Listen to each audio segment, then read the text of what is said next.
this video we are going to see about the chemiosmotic hypothesis. Chemiosmotic hypothesis. अब इसके पहले थोड़ा सा हमें बैकग्राउंड देखना ज़रूरी है, राइट? ये एक्चुअली केमियोस्मेटिक हाइपोथेसिस है क्या, राइट? तो हमें सबसे पहले पता है जो भी एनर्जी प्रोड्यूस करता है क्लोरोप्लास्ट, ये एनर्जी क्लोरोप्लास्ट में प्रोड्यूस होती है। एक है हमारा लाइट रिएक्शन और दूसरा है हमारा डार्क रिएक्शन। अब लाइट रिएक्शन और डार्क रिएक्शन को मिला के बनता है energy, right, through the photosynthesis. अब ये जो लाइट रिएक्शन है इसके दो टाइप्स है फिर से। एक है साइक्लिक फोटोफॉस्फोराइलेशन और दूसरा है नॉन साइक्लिक फोटोफॉस्फोराइलेशन।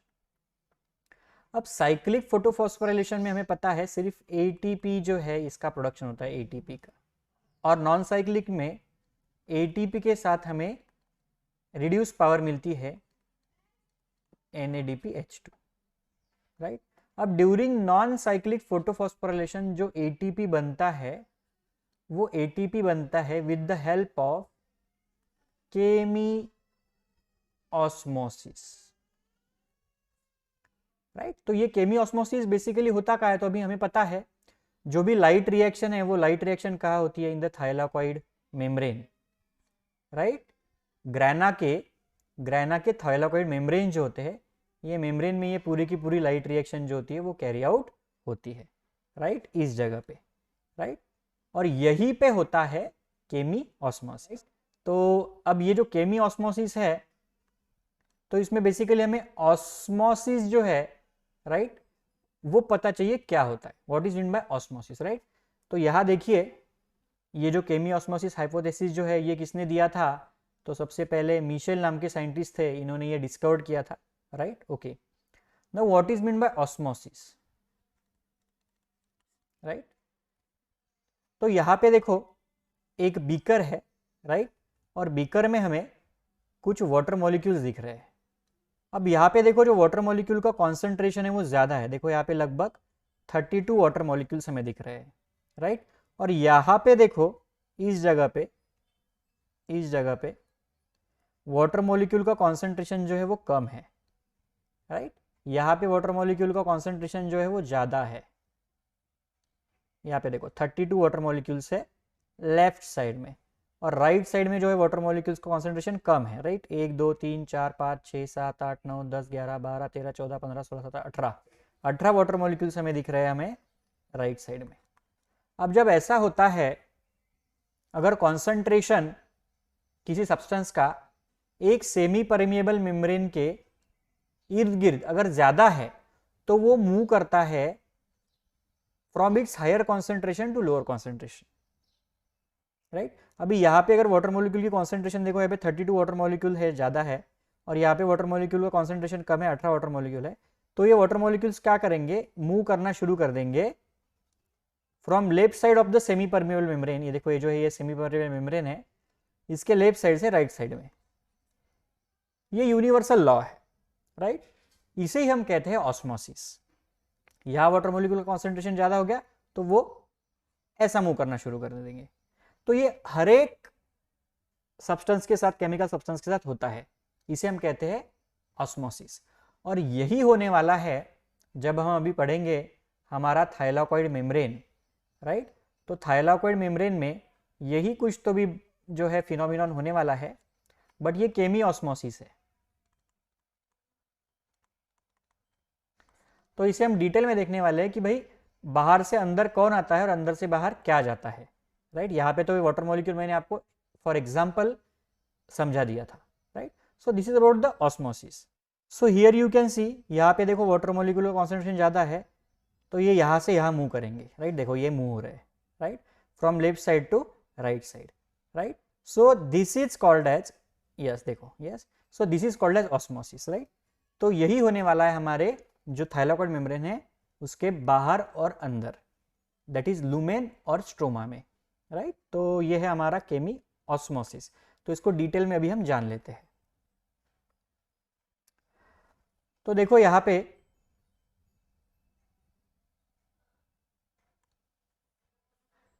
तो देखो यहाँ पे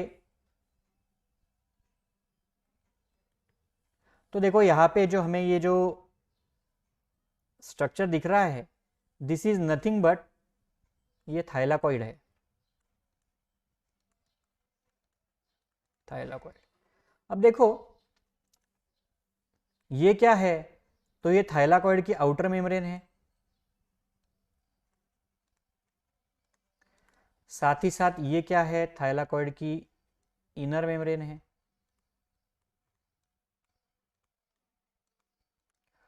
और इन्हीं मेम्ब्रेन के बीच होती है हमारी फोटोसिस्टम्स, राइट। हमने प्रीवियस वीडियो में देखा है फोटोसिस्टम 2 और साथ ही साथ फोटोसिस्टम 1 नॉन साइक्लिक फोटोफॉस्फोरिलेशन में।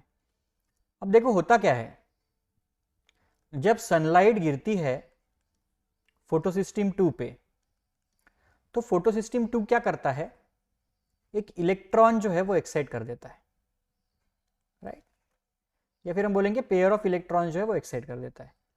और जब ये पेयर ऑफ इलेक्ट्रॉन एक्साइट होते हैं तो हमें इलेक्ट्रॉन ट्रांसपोर्टर की जरूरत होती है, और वो होता है इलेक्ट्रॉन ट्रांसपोर्ट चेन।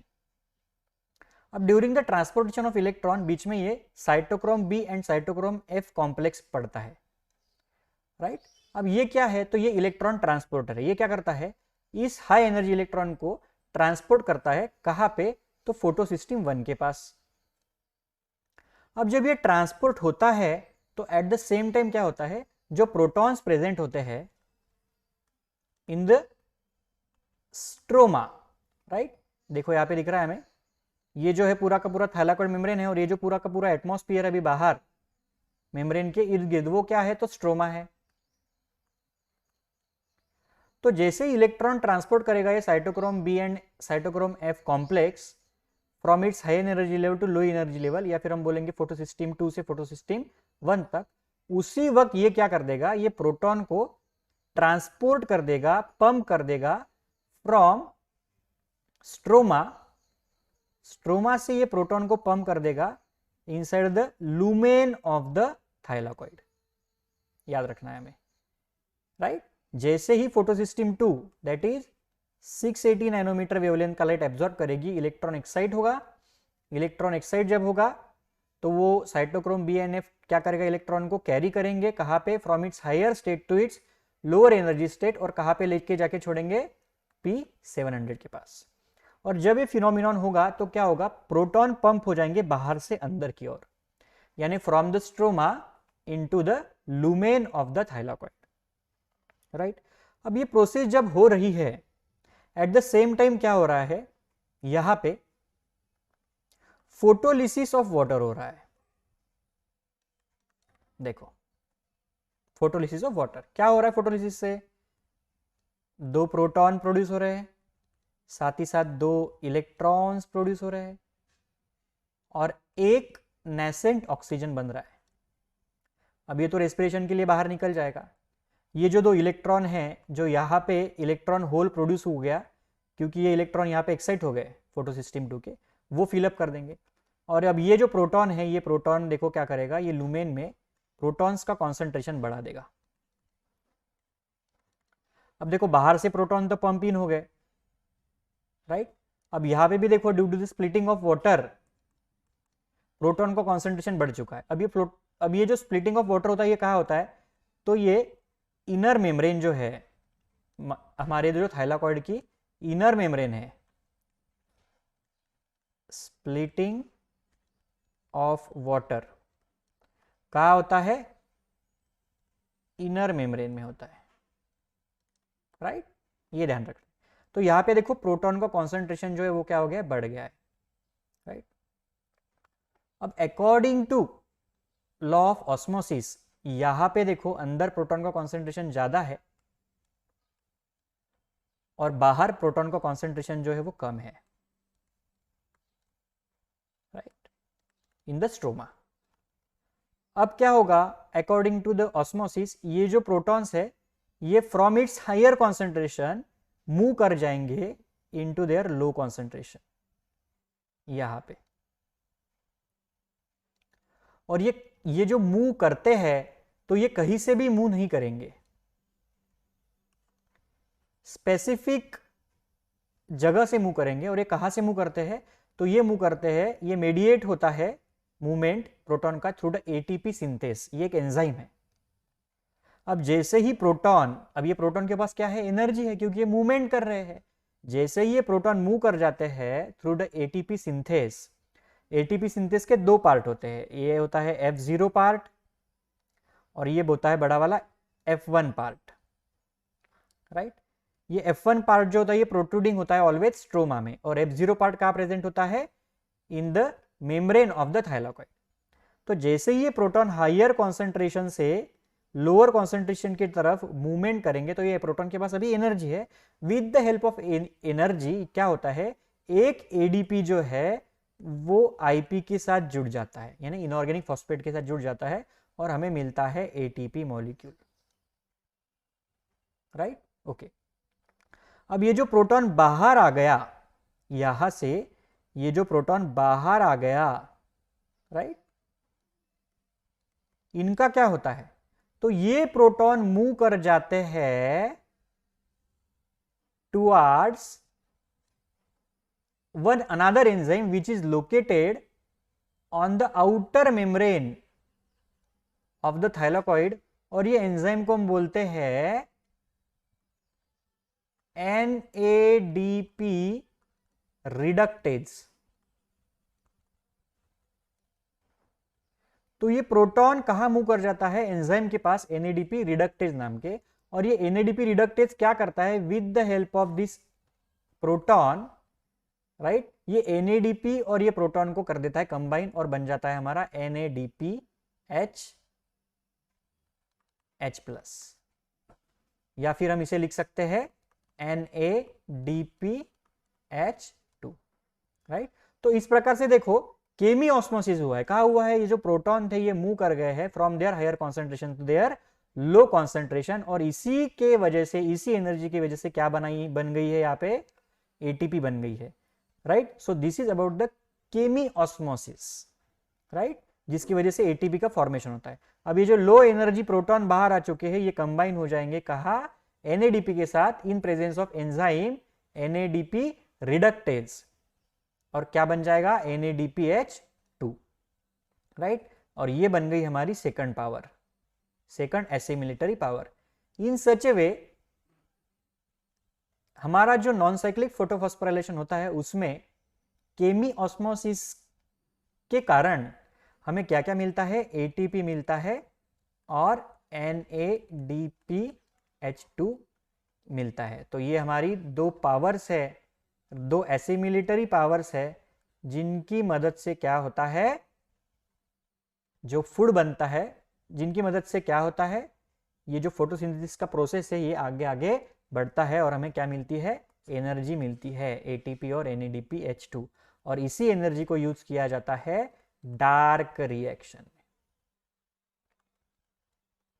राइट। सो हमें इसमें क्या क्या याद रखना है, ये जो केमी ऑस्मोसिस है इसमें हमें क्या क्या याद रखना है, तो ये जो वाटर स्प्लिटिंग कॉम्प्लेक्स होता है ये कहां प्रेजेंट होता है, इनर मेम्ब्रेन पे। साइटोक्रोम बी एंड एफ जो है ये क्या करता है, तो ये प्रोटॉन को क्या करता है, पंप करता है इनसाइड में, और इलेक्ट्रॉन को कैरी करता है from its higher state to its lower state. और तीसरी बात हमें क्या ध्यान में रखनी है, जो प्रोटॉन्स है वो कहां से मूव करते हैं, फ्रॉम द एटीपी सिंथेस, कहा, outside, from lumen to stroma, और क्या बनता है, एटीपी। और फोर्थ थिंग हमें ध्यान रखनी है, ये जो NADP रिडक्टेज एंजाइम प्रेजेंस होता है ये कहां प्रेजेंस होता है, आउटर मेम्ब्रेन पे थाइलाकॉइड के, और ये क्या करता है, तो प्रोटॉन्स को जोड़ता है NADP के साथ, और हमें क्या मिलता है, NADPH2 reducing power, right. So this is all about the chemiosmotic hypothesis which was given by Michel, right? Thank you.